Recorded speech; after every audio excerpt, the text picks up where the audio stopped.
All right, I'm going to tell you this, and this is the 100% honest truth.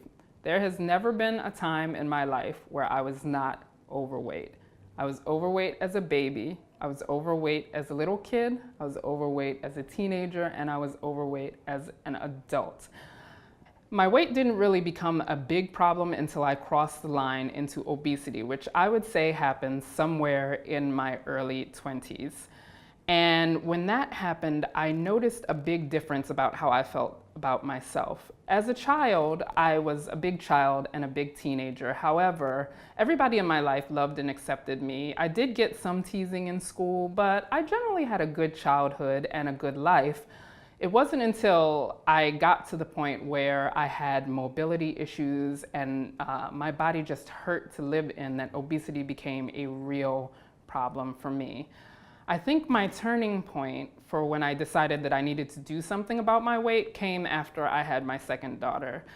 She was little, and my oldest daughter wasn't that much older than her, and I would take them to the playground and I couldn't play with them. I had to sit on the bench because I didn't have enough energy to run around and play with them. And that's not the kind of mom that I wanted to be, and that's not the kind of life that I wanted to have for myself. I wanted to be a good example to my daughters about somebody who took care of themselves and paid attention to their weight and their health. So I decided that I needed to do something about my health, but I didn't really know what to do. I went to my doctor, and basically what he did was gave me a food pyramid, and he told me to eat better and move more. I had no idea what that meant. I tried a couple of different diets, half-heartedly, but I just really had no direction. So I think it was probably in about 2006, 2007, I went to a bariatric seminar as a support person for a friend of mine who was planning on having the lap band surgery. And as I sat there and I listened, it seemed like bariatric surgery was something that I should really consider. It seemed like it was a total lifestyle change, which scared me a little bit. It seemed like I would have to change my relationship with food, and that I would actually have to do some work on my part, which was way against the conception that I had of weight loss surgery at the time. I thought that you had surgery and the weight just magically fell off or something like that. But in listening to the surgeon speak, I realized that I would have to change the way I lived. And honestly, as scary as that was, it was exactly what I needed to hear. I remember at the end of that seminar that people were asking various questions, and most of the questions tended to be about whether or not a person could eat cake after weight loss surgery or pasta after weight loss surgery. And after listening to all of those questions, I finally got up the nerve to raise my hand and ask a question myself. And I didn't know it at the time, but I was asking the question of the man who would ultimately do my surgery and change the entire course of my life. I raised my hand and I asked him, if I have this surgery, will I lose the weight? And he looked me in the eye and he said, if you have this surgery and you make the necessary changes in your life, yes, you will lose the weight. And honestly, that's how my decision was made. I didn't, research a lot. I decided right then and there I wanted to have bariatric surgery. Thankfully, life sort of put me on pause on how fast I could get the surgery, which gave me time to read up on the different procedures and things like that.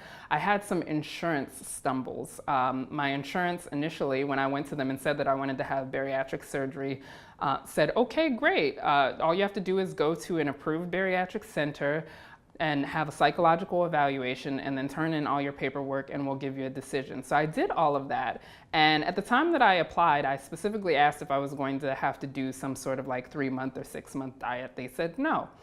I went to a bariatric surgeon, a bariatric center of excellence. I met with a nutritionist. I met with a therapist for my psychological evaluation. We turned in all of the paperwork, and my insurance company came back to me and said, great, now all you have to do is a 6-month diet.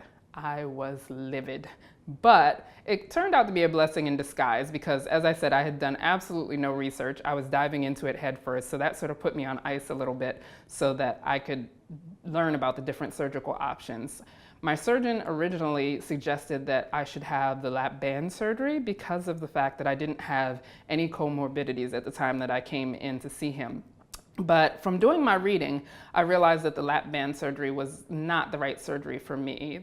The main issue I had with the lap band surgery is that my brain understands when I can't do something. It does not understand when I shouldn't do something. And it seemed to me that there were a lot of instances where I should make the determination that I shouldn't eat a certain thing or I shouldn't eat a certain amount with the lap band surgery, whereas with gastric bypass, which was my other option, that there seemed to be some real physical consequences to not doing the right thing. And that's what I knew that I needed. I needed to radically change my relationship with food and eating.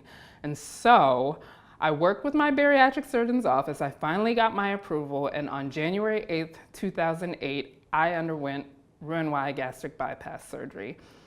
And I often describe that process as stepping off the edge of a cliff and trusting that there is a soft place to land. I was not prepared for how much I was going to change as a result of having weight loss surgery. I was not aware of how dependent I was on food emotionally.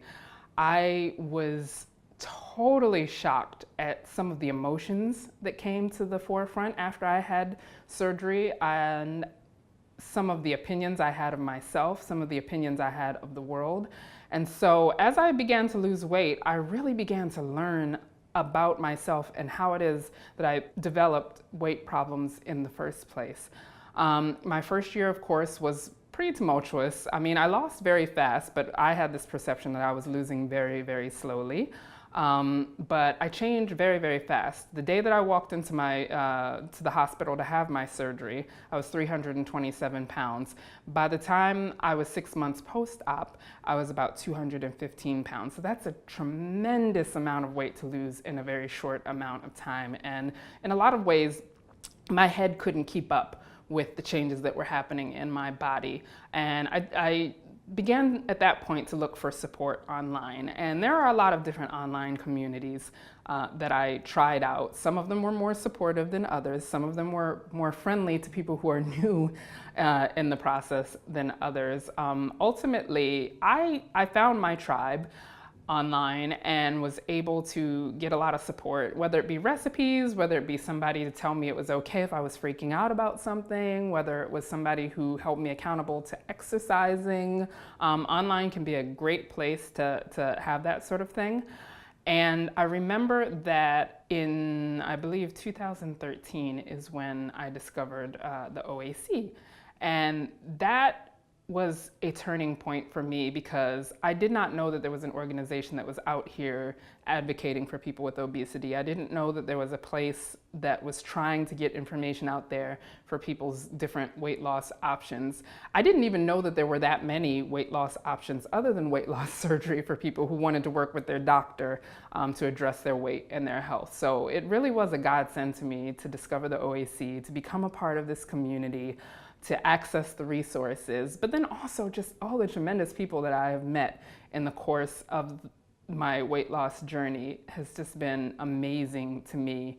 Now I have grown children. They're not little anymore. They don't go to the playground anymore. But I really feel like I've been a good example to my kids about how my weight does not affect who I am as a person with respect to the quality of who I am as a person. I am no less of a person because of my weight. I am no less smart. I am no less, vibrant. I am no less personable. I am no less lovable. However, my weight does matter. It matters for my health. It matters because I want to be here for a very long time. My personal goal is not necessarily to be skinny. My goal is actually to be the kick butt great grandma on the block. So I want to meet my great grandchildren. I want to be around for my family for a long time, and I want to be healthy and active and vibrant. And that's my goal now. And so that's my weight loss journey. And I look forward to seeing where it takes me. I am still on this journey. It's not over yet for me. I continue to work on my health every day. I continue to face challenges every day, but I know that with the community I've built around me and the support that I have, that I am well equipped to take it all on.